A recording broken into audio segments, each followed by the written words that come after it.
జూబ్లీహిల్స్ ఉప ఎన్నికల్లో కాంగ్రెస్ విజయంపై కల్వకుంట్ల కవిత స్పందించారు.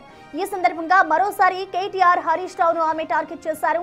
పేరుకే కృష్ణార్జునుడు తప్ప అక్కడ ఏం లేదంటూ ఎద్దేవా చేశారు.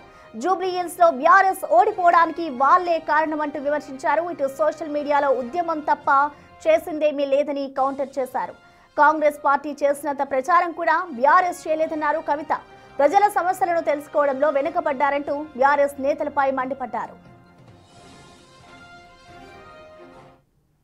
అన్ని వేల మెజారిటీతో కాంగ్రెస్ పార్టీ ఎట్లా గెలిచింది, ఎందుకు గెలిచింది అంటే అనుకున్న స్థాయిలో ప్రతిపక్షమైనటువంటి బీఆర్ఎస్ అందుకొని పనిచేయలేకపోతుంది అన్నది క్లారిటీగా అర్థమవుతున్నది. అక్కడ వాళ్ళు సోషల్ మీడియాలో ఉద్యమాలు చేస్తున్నారు తప్పితే కిందకు వచ్చి ఎటువంటి ఉద్యమాలు చేస్తలేరు. ఇంకొకటి పేరుకు కృష్ణార్జునులు అని చెప్పుకొని ట్వీట్లు పెట్టుకొని వాళ్ళు ఒకళ్ళు జబ్బ ఒకళ్ళు జరుచుకుంటూ తప్పితే ఒకళ్ళు వీపు ఒకళ్ళు జరుచుకుంటూ తప్పితే పెద్దగా క్షేత్రస్థాయిలో పనిచేయలేదని అర్థమైంది. ఇలా చాలా కుట్రలు కూడా జరిగినాయి అనుకోండి జూబ్లీహిల్స్ ఎన్నికలలో. అవి సమయం సందర్భం వస్తే తప్పకుండా అవి కూడా చెప్తాం. కాకపోతే ప్రతిపక్షాలు ప్రజల ఎక్స్పెక్టేషన్ మేరకు పనిచేసినట్టయితే రిజల్ట్ మంచిగా వేరే రకంగా ఉంటుండే జూబ్లీహిల్స్. సో ఆ ఎక్స్పెక్టేషన్కి తగ్గట్టుగా వాళ్ళు పనిచేస్తలేరు.